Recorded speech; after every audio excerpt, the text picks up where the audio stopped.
We know you want to hear more of what Andrew and John have to say. Don't worry, we will.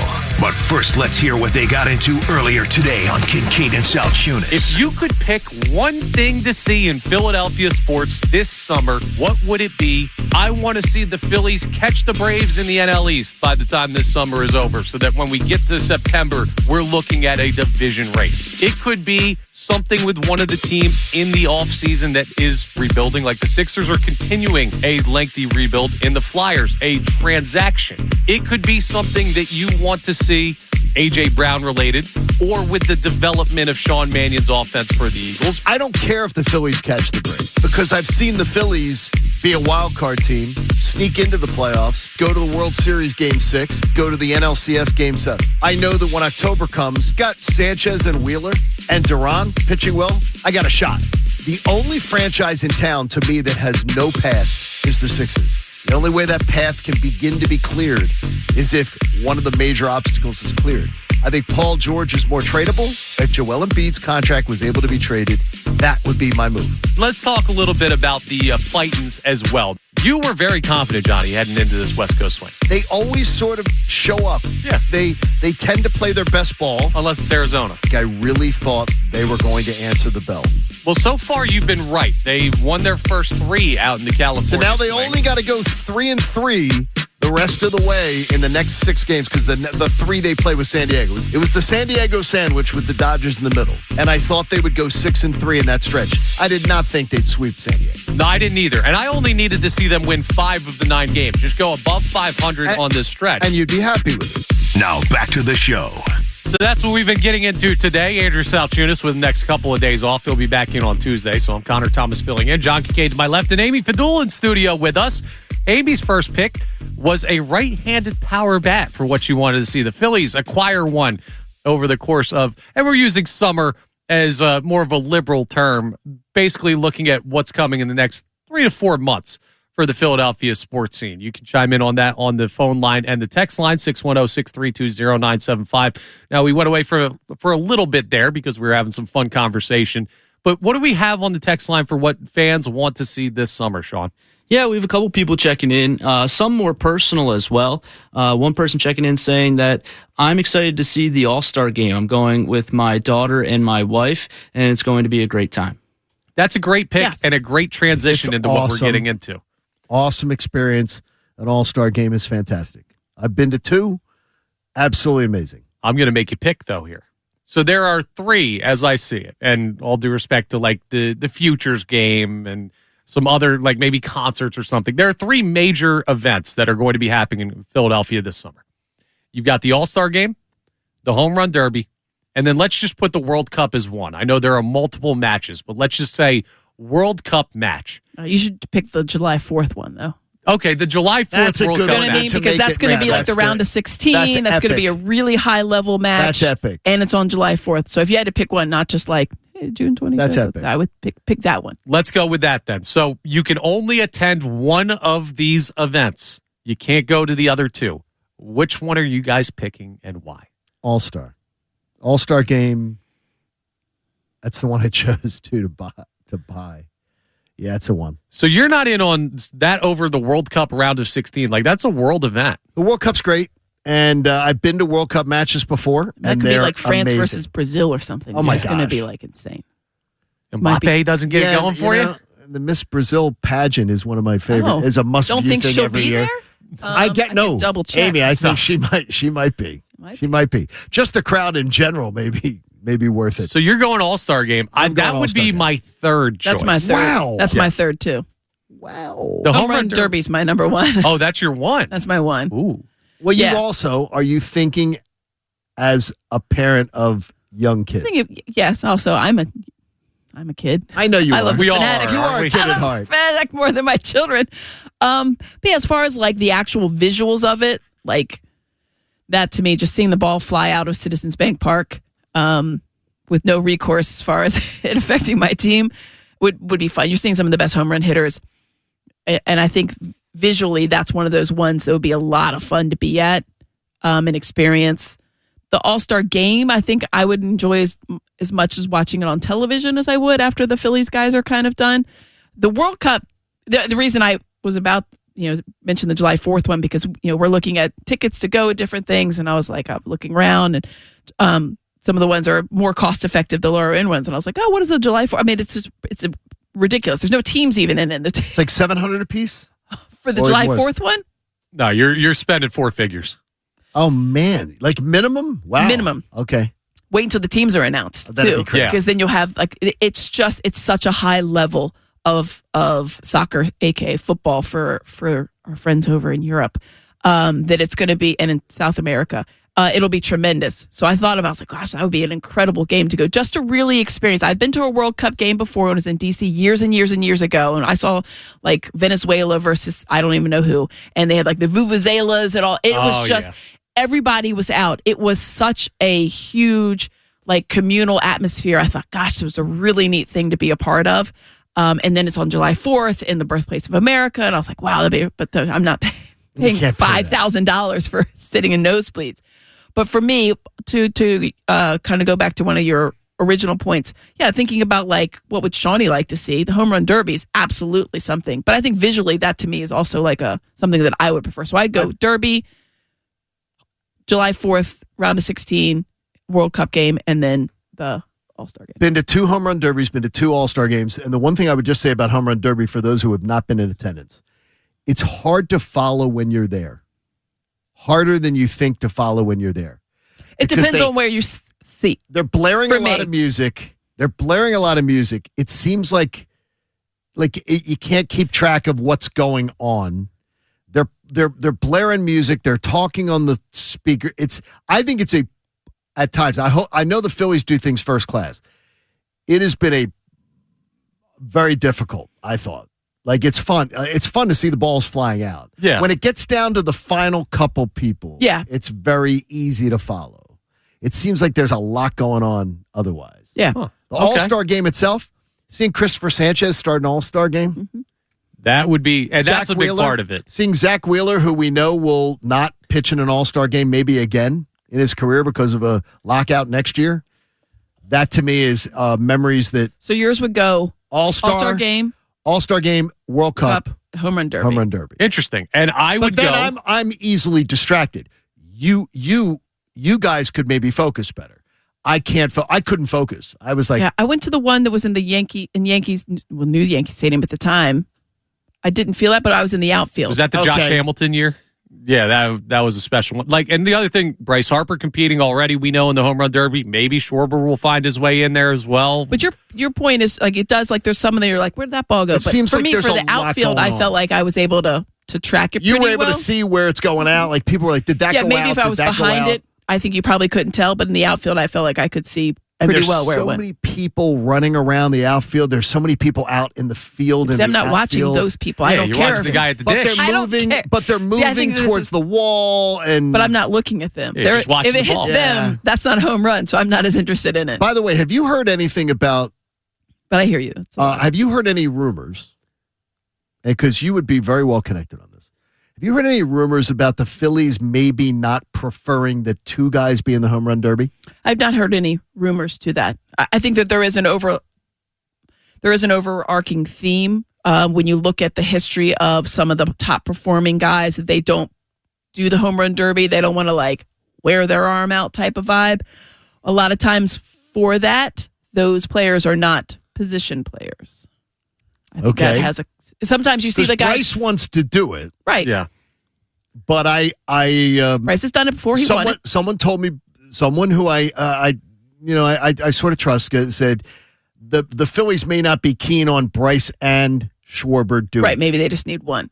I'd like both, but I want both. Bryce Harper wants to play in it. I would think he's going to want to go ahead and hit in the home run derby. It was such a cool moment. I can only remember when he did it dressed in Washington with his dad pitching. I thought that was like a really cool thing. I know people didn't like him at the time because he was a national, but I remember what would America want? America would want Schwarber, right? I think America would want both. Yes, they would. No, but I mean, if they only could have one. Yeah, America would want Schwarber. Yeah, but listen, we got to go back. Schwarber against Pujols a couple of years back came up small. I don't know if he threw it. People were worried about that. I don't know. It's interesting. It's such a different thing. You really have to be. It's weird. Yeah, it's you have to make sure you have you and Right pitcher. Yeah, whoever's throwing you the balls, you have to have it exactly where you want it to be. Look at Alec Boehm. He had a tremendous home run derby. It's unbelievable. And we're thinking, what in the world? Where's this why don't the pitchers just throw meatballs like that all the time? And he had such a great first half. But like you mentioned the Josh Hamilton one. Josh Hamilton won out of the gates, and then he didn't, because of the way that the round robin is or whatever. He didn't end up winning it or getting to I think he got to the final, but I think they've kind of adjusted things since then. So it's not always the traditional home run hitters that do well. It's guys that are just consistently good. So it'll be interesting to see, but it will be. For me, it's World Cup 1.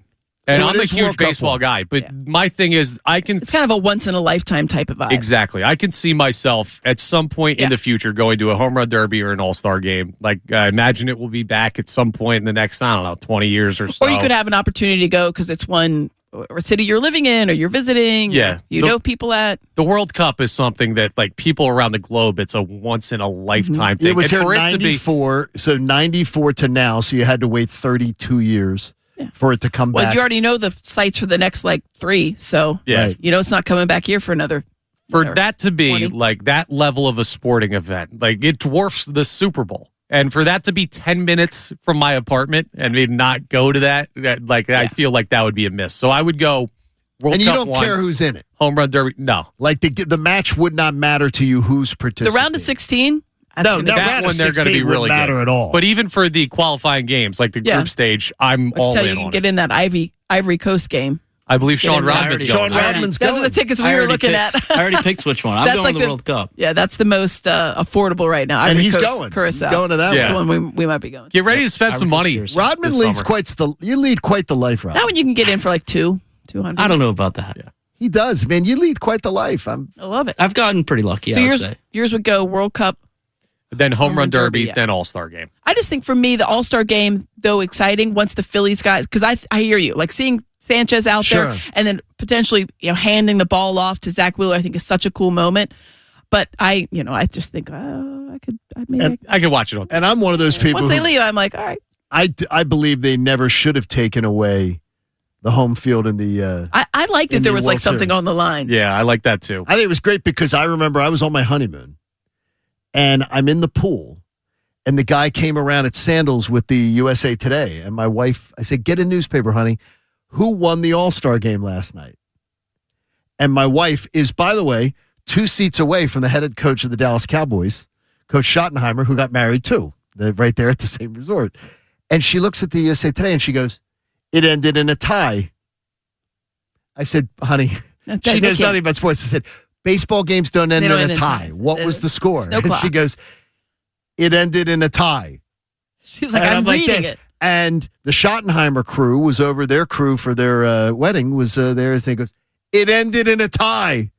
I was like, no way. I don't understand what's happening. And then they changed the rule the next year. They changed the rule. The times have certainly changed. It'll still be a great bevy of events here in Philadelphia over the course of the summer. And if you can make it to any of those, that would be an awesome thing. Speaking of baseball, we have our Twitter poll of the day that we got to check in on, which has to do with the Phillies series with the Dodgers that starts tonight, Sean.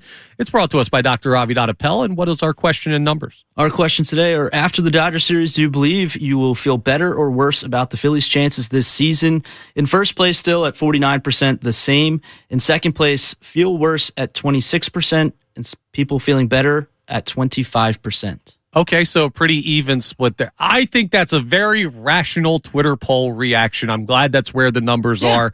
50-50 pretty much on better or worse. The other 50% pretty much on same. In the moment, you're going to react to the game. And we're going to talk about that here in the 9 o'clock hour of what our expectations are for that series. It's a big one. But if you're coming out of this series, 3 games in May, determining the Phillies' World Series hopes on it, whether it's the Dodgers or not, I think that's too far to take it. Now, Amy, we talked about this earlier before you were in.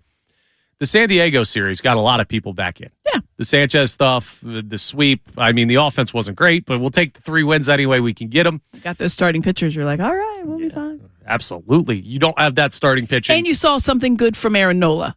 I think that's something that you don't want to gloss if you stayed up till 9:40 and why p.m. wouldn't you stay up with me? Of course. Why not? I plan on Ricky, it. we I were plan there. on. No, I plan on it. Yeah, plan 100%. Weekend, come on, Yeah. folks. Got to stay up for the Phillies pregame and post. And it was something that built momentum for the Phils. Mm-hmm. Do you think they can lose that momentum with what happens against the Dodgers, or do you think people are going to be back in for the summer? Yeah, I mean, I don't think they can lose all of it because you're looking at, like, if you get swept by the Dodgers, you'd be like, oh, gosh, which I don't think they're going to do. I'm just going to say that right now. They play the Dodgers usually very well. They play well out there in L.A. Traditionally, they've done very well. But if that were to happen, I think you could convince yourself, like, listen, it's the Dodgers. The next time you would see them would be, the NLCS. So we're all good there. They're the best team in baseball on paper. They have one of the best records in baseball. They have the highest payroll in baseball. They have a once-in-a-lifetime, maybe one of the guys that's going to go down as one of the greatest of all time. Like, what you're seeing with Shohei Ohtani is bizarre world. He's pitching, unbelievably well, and he's hitting home runs. So I don't know that you would lose all of it, but I think it would dampen the shine. It would temper your feelings somewhat if you got smoked out there. Like if you're losing 13-2, and what would they put up like a 15 or 16 spot on someone recently? Yes. It was like the Rockies, so whatever. I like the pitching matchups. Yeah. I sort of like their chances to win this series. One more of them. Yeah, Sanchez throwing in this series would be nice. I like Sanchez. Look, we just had him. And that's another thing that you could be like, oh, well, we didn't even have Chris Sanchez. So if you only lose one, then you're thinking that's a real win. But if you lose two, you think, well, we didn't even have Chris Sanchez. There you go. Yeah. I think there's ways you could talk yourself out of like being too much, kind of put out by it. But I think that it would dampen the shine a little bit if you got smoked. Some people will talk themselves out of being overreactionary. Some people will talk themselves into it, as we do in Philadelphia sports all the time. So we'll see what the reaction to that series is. Jeff Kerr joins us coming up next segment, and we'll dive a little bit deeper into what the Phillies have done on this road trip. But what do we have on the text line on our big conversations of the day, Sean? Yeah, one person checking in and saying it 3 times, so I think they definitely mean this. I like the Eagles to realize they would be better with A.J. Brown than without him. Your number one wish this summer for something you want to see happen in Philadelphia sports. They want to see the Eagles realize they're better with A.J. Brown than without him. I think they realize that. I mean, the offense, again, I think I said that earlier, or I said something about it. Like, I need people to acknowledge, including in-house players and whatever. It's a huge loss to lose a guy that is as productive as he is. It is. It's a huge loss. Offensively, it is a huge loss. You have to acknowledge that. You can't be like, well, no, we've got this guy that's stop it. You have a guy that's consistently 1,000-yard receiver, something that we do not have here in Philadelphia ever. 4 years, 4,000 yards, like that just doesn't happen. So you need to acknowledge that. Now, if you're pointing to the fact that you think it's too much in the locker room, there's people that say the opposite. There's people that say that it's not that bad. Now, if you're pointing to the relationship between him and A.J. Brown and the head coach, or A.J. Brown and the quarterback, now that's where you can see maybe not better off, because that's obviously a relationship that has been fractured. Yeah. There's no doubt about it. You can just listen to the answers that Jalen Hurts gave to know that there is. He texted him, I guess, a congratulations on his wedding. The man is the godfather of his child. We've all been in relationships, friendships that have gone sour, and you broke it off contact. You usually don't have to work with that person every single day. So I think that's something that you have to acknowledge as well. Like, yes, you're not better off on the field, but maybe you're better off in certain aspects. I've seen people kind of treat this, some fans, like you're trading Britton Covey, and it's just whatever. We don't care. Like, the offense will still operate the same. That is not the circumstances that we're under right now. But we all believe the trade's coming, and it could be as soon as Monday, June 1st. So if you believe the Eagles are going to keep A.J. Brown, that dream may die quickly when it comes to what you want to see this summer. Well, you've seen what you've wanted to from the Phillies the last 3 games. Jeff Kerr joins us coming up next, and he will talk to us a little bit about the underlying numbers. I'm also going to ask him, is this the best version of Christopher Sanchez, or is there even more on top of what we're already seeing? We'll talk some fightings with him coming up next as Kincaid and Salchunas continues here on 97.5 The Fanatic. Kincaid and Salchunas, 97.5 The Fanatic and 97.5thefanatic.com. 97.5 The Fanatic and 97.5thefanatic.com. All right, we're going to get into some Phillies talk because they were red hot to start their West Coast swing out there in San Diego. 3-game sweep of the Padres and a little bit of history, a lot of bit of history with Christopher Sanchez's scoreless inning streak. So joining us now on Kincaid and South Tunis, Jeff Kerr does great work covering the Eagles and the Phillies, talking baseball with him. And Jeff, on the Christopher Sanchez historic scoreless inning streak, are we seeing the best version of Sanchez, or do you believe he has more to grow even on top of what we've seen recently? Hey, Connor. So it's funny you mentioned that because I actually asked Christopher Sanchez about this very topic last Friday during the midst of this streak. I'm like, is there any way you could be even better than this? And, he kind of gave me his answer, and Diego Danilo translated it. But he also kind of gave me a little wink there that, yeah, he could. But he said, look, it's the 4 days he uses in preparation between these starts is where he really feels he tries to improve, or going through that routine, going through his preparations. And that's one thing I always liked about Sanchez is he's such a student of the game. He tries to master his craft. Like, he only has 3 pitches, but what 3 pitches are coming, and he just tries to perfect them and get better at them. And I just love how Christopher prepares between each start. And I think this is why, look, I don't think this is like going to be a 2 or 3 year run for him. I think he's going to keep going just because of his build and because of how hard he works in the off season. What do you see is the ceiling, though, for a guy like Jesus Luzardo that you're watching? Because they've committed to him, but he has not shown the same level of being able to hold a consistency. And it's good to talk to you, Jeff. Hey, yes, you too, John. So here's the thing with Luzardo to me.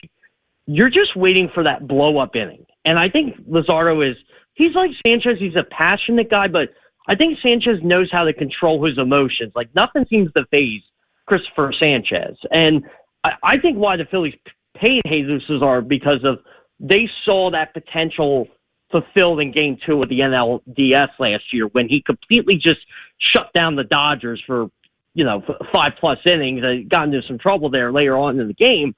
But Luzardo has, I think, more stuff than Sanchez does, if that makes sense. But Sanchez just is the perfect package. I think they're thinking that Luzardo and Sanchez together are going to build off each other, and it's going to be a 1-2 force for years to come after Zach Wheeler is, retired. And, hopefully that's not anytime soon. But I think that's why they paid Luzardo. I think they're paying him based on the potential more than, give Dave Dombrowski and Sam Fold and the Phillies front office a ton of credit when they signed Christopher Sanchez as quickly as they did. They saw what Sanchez could be. I think that's what they're banking on with Luzardo as well. Well, hi, Jeff.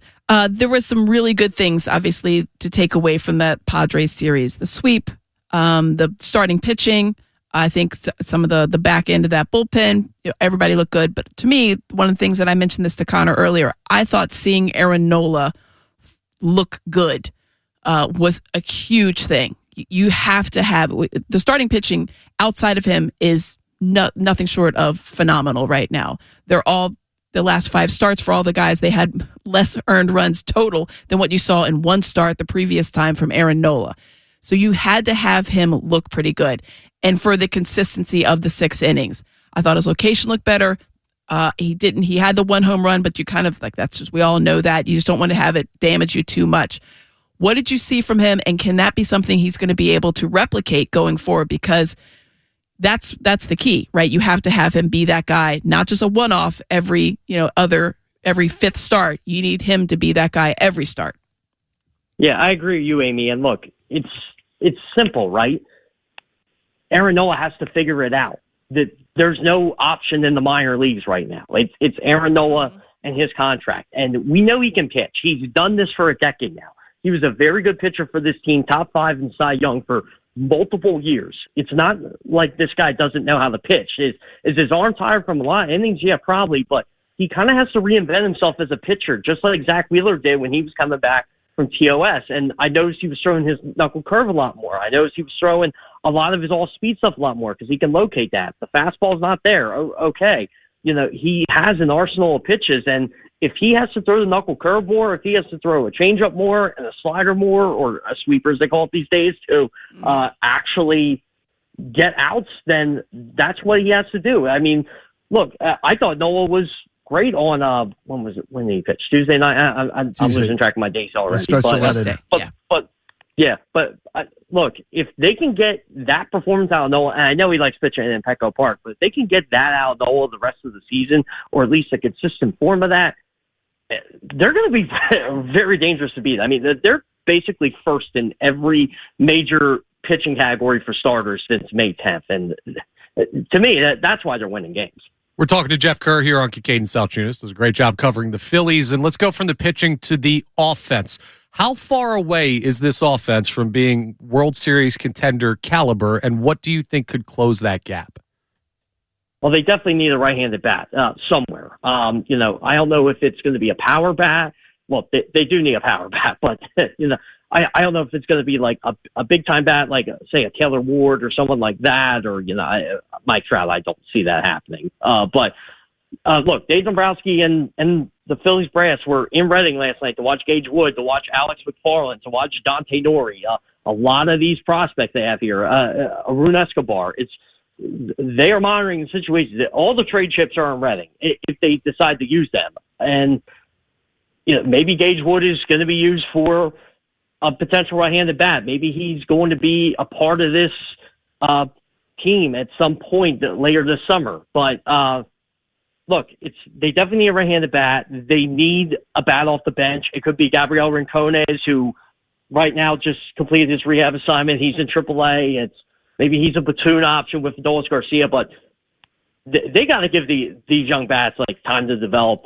And even the ones that are ready to play in the major leagues, like we saw Otto Kemp go up and down. Mm-hmm. He's on the roster, but he doesn't play, and I don't understand it. They did the same with Felix Reyes. Now he's back down Lehigh Valley, and he's doing what he did before he came up. These guys can help if you give them a chance. Amundo Sosa, I love Amundo Sosa. I love the energy he brings to this team, but he's also in his 30s and he's going to be a free agent. Like, do you really want to play this guy 3-4 times a week when he's struggling too? They need the right-handed hitters to actually hit, and they need another right-handed bat to go in there with right-handed power bat. That's what Amy's been wishing for. Hey, Jeff, tell me about the difference you feel when you're around the team since the managerial change. Is there anything tangible, or do you just think that this team's just finally paying to its potential? I think it's both, John. I really do. So just talking with the players, I noticed there's certain things they're doing. They change some things up, right? It's things we are not seeing unless you're at the ballpark at like 3:30 in the afternoon. It's, for example, the bullpen, they're out pitching in the bullpen a little bit earlier than they normally do. I don't think that's a coincidence or anything like that. I just think that's how they want to run some things. They're doing more PFPs. They were doing it in Reading yesterday in front of Dave Dombrowski. So obviously it's catching on throughout the system there with the whole PFP thing. But they're doing that. I think guys are hitting in the cage more. I think they're Don Mattingly's spending a little more time with some of these guys in the field, and he's right. You just got to play better baseball. I think the defense has improved a bit.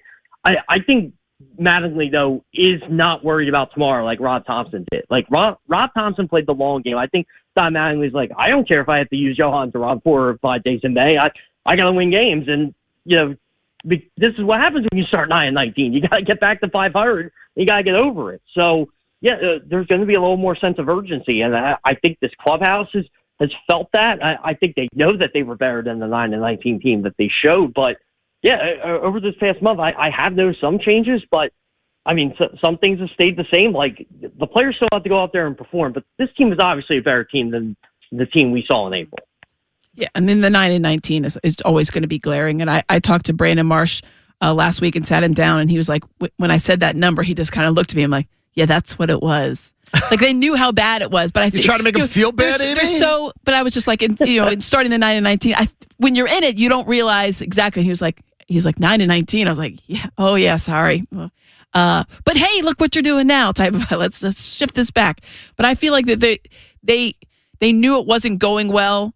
There's no one that wanted they didn't want anybody to lose their job, but they do feel a certain responsibility, I think, Jeff. So when you're saying that, I feel like that the air is different in the regards of like, okay, well, we can't stop. We need to start focusing. Like, not that they weren't focusing, but you know what I mean? Like, I think there's a certain amount of like, let's get our stuff together. Yeah, exactly. And look, right, the day Rob got fired, I was talking to a couple of players, and a lot of them chalked it up to, look, the Braves were red hot, the Cubs were white hot, and we ran into them and we played them 2 weeks in a row. Let's get some new meat here. It's almost like the whole Rocky scene. He's all wrong for us, baby. Let's go get some new meat to Apollo Creed, and Apollo Creed wanted Rocky. So to me, I just think they need to just play somebody else, and they kind of took it out on that easy portion of the schedule, but. They played now 4 straight series against teams 500 or better, and they're 8-4 coming out of it with 2 sweeps, both on the road. So it's clear that they can handle themselves against the really good teams. I think the NL East is out of reach, but look, we're not even in June yet, so crazier things have happened. Yes, it has. Way, way long of a way to go, but we appreciate you taking the time to join us, Jeff, and we'll be talking to you down the road. Thanks, Jeff. That sounds great. Thanks, guys. There he is, Jeff Kerr, joining us on Kincaid and South Tunis. Wednesday's tickets, by the way, get your tickets for Wednesday's Christopher Sanchez start against the Padres. More history potentially on the line, climbing up that scoreless inning streak. I mean, it's the same conversation with Jeff as we've been having. Like, the Phillies need a right-handed bat to even out this offense. The pitching is incredible. How far will it carry them? Guess what? We'll find out in October. And that's the same story we've had for years now, but after the way the season started, it's not bad to be back to the same old, same old. Coming up next, we have Ask Me Amything, so make sure you're getting in the questions for that on the phone line and text line. 610-632-0975 is how you can join in.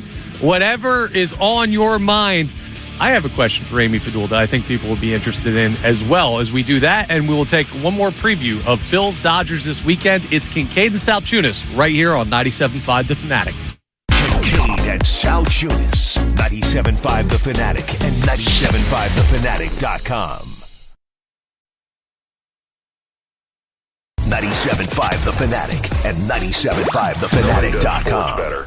All right, we have got a busy weekend in the Philadelphia sports scene to get you ready for it. As Kincaid and South Tunis, Andrew South Tunis off today and Monday. He'll be back in on Tuesday. Of course, the A.J. Brown news looming large for the Eagles, with Monday being June 1st. And also a big series between the Phillies and the Dodgers. So we've been breaking it down for you. What a weekend. And Amy Fadool's been in studio with us since 8 o'clock, helping us break it all down. Now, before we get to Ask Me Amything, where we get a little off the rails with some fun questions, which we always love to do on Fridays with Fadool. Dodgers series, are you guys feeling a win? Yes. 2 out of 3. Yes. 2 out of 3. Yes. I'm like Meatloaf. 2 out of 3 ain't bad. You get to... I did not know where you were going with that. You get a Chavez Ravine, one of my favorite songs of all time. Chavez Ravine, that is going to be awesome. That is going to be, they're going to win 2 out of 3. They'll be 5-1 going into my last part of that, and they're going to make my 6-3 a reality at least.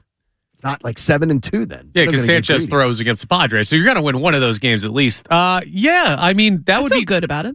I do too, which is weird. I love the pitching. I like the pitching matchups. They play well out there. Traditionally, they play very well out there. Why? I don't know. Do you have any theory?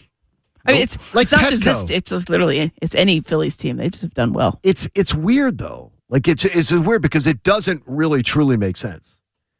That there's a place that you play well. A lot of stuff in Especially baseball. with those teams. Right. Baseball is one of those, there's so many numbers, but at the same time, it's also this nebulous feeling with so many parts of the game. Like, why does anything happen? Why does a guy like Trey Turner win the National League batting title one year and can't figure out how to hit a baseball the next? Like, it's just such a weird game. That's why superstition is such a huge part of it. Mm-hmm. The Phillies will never, in my lifetime, win another series in San Francisco against the Giants. Like, it'll just never happen. That's a tough place. And the Giants are never the better team. Playoff games in Tampa. Yeah, it's just there are certain places where certain things don't happen, and lucky for the Phillies. I think that I do like the pitching matchup. The only concern would be just the lack of offense right now. You think that could come back to bite them on a very against a very good team. Against a very good team. And the Padres are a good team too. Don't get me wrong. They have a lot of guys that are underperforming. They have guys below the Mendoza line that have huge contracts. So, but you do think that it could come up and get you. I saw MLB Network, by the way, our buddy Greg Caserta the other night. They were doing a thing. They're going to have to readjust the Mendoza line. No, it's named after a human. What are you going to change the name? The amount of players though that are below the Mendoza line better. in baseball. Juice those balls up, baby. There used to be a time. There used to be a time when nobody would ever be below the Mendoza line. You got a lot of them. It's kind of big names right now under that. Horrible. The standard has changed. There's a deeper conversation. The standard is the standard, Connor. Yeah, that's true. Jalen would have you hear that. There's a deeper conversation. I'm going to ring Ricky's bell to that. His cowbell. Standard is a standard. Whoever gave Ricky a cowbell, Connor? You asked that this morning. I'm the anti-Will Ferrell. Less cowbell.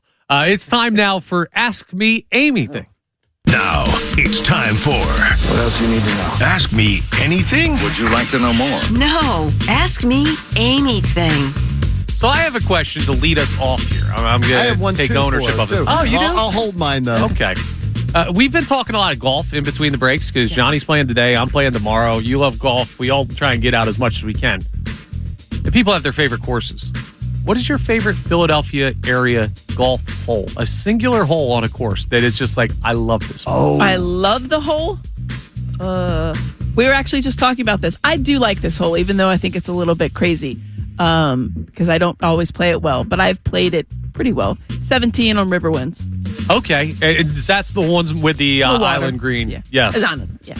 Well, what do you hit into it, and what is the distance? Well, for me, because I do play the forward tees, the red tees, it's usually between like 89 and 98. I feel like that's in that range, so that's a strong 9 for me. I was going to ask Amy a golf question, so I'm going to ask it. Yeah, you know what? Let's just double up. There was a big thing on social media that got a lot of traction. I reposted it and then answered it myself. Is a golf take that I stand by. People need to play from the right tees.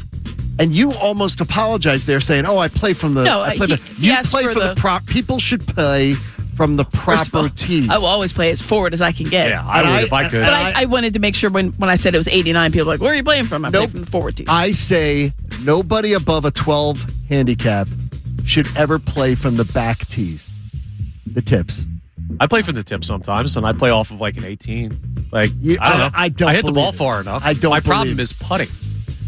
Yeah. Now there are some... If you have the length, you should be able... But it wouldn't matter...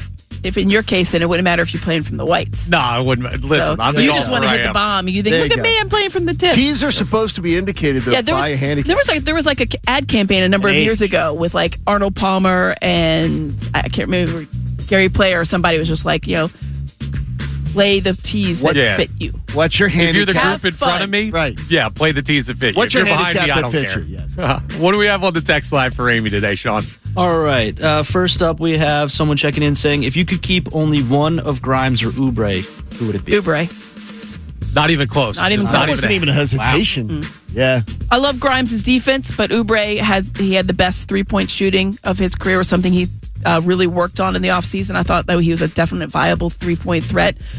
He can be that microwave scorer that you need to come off the bench if you need him in that role, and he's a very, very good defender. It's Kelly Oubre. Does age change anything about that for you? So because Quentin Grimes is younger and he still can't hit a three? Cool. Is he going to learn? So I get more of that. Well, I don't want more of it. Yeah. I want less of it. Right. Well, Maxi's gotten to be a better shooter who's gotten older, right?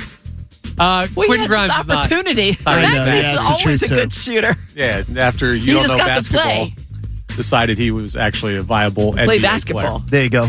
All right, that's Ask Me Anything here on a Friday. A couple of golf questions and a check in there on the Sixers. Where are you're playing North Hills today? Hills. And where are you playing? I'm playing Middletown tomorrow.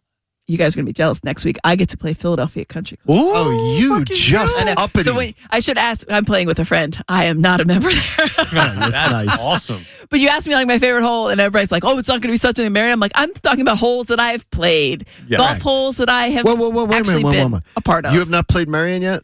I have, but I mean that I could play routinely. I couldn't name all of the golf holes at Marion are great. All of the golf holes at Aronimink that I've played are amazing. Played Marion.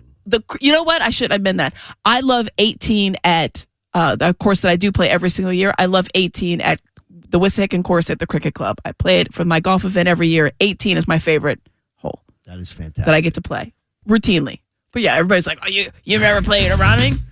Yeah, I feel I don't remember the exact hole, but it was great. we're not getting all these perks that people think we are sometimes. Did such a great job for the PGA, too. Well done. I love that. I should have worn my PGA gear. I didn't realize it was PGA Gear Day. PGA Gear Day. I don't know. I have a... Yeah, I wore mine, and I had a great time. Listen, what a wonderful time. It rained for about 30 straight days. It's nice to just have weather where you could actually get out on the course. It'll be nice to see the weather in L.A. when the Phillies take on the Dodgers. 10-10 Apple TV game tonight, Apple so TV. national. And you can get the local broadcast, by the way, in the hitting the little box. Correct. Yeah, they have the options for that as well.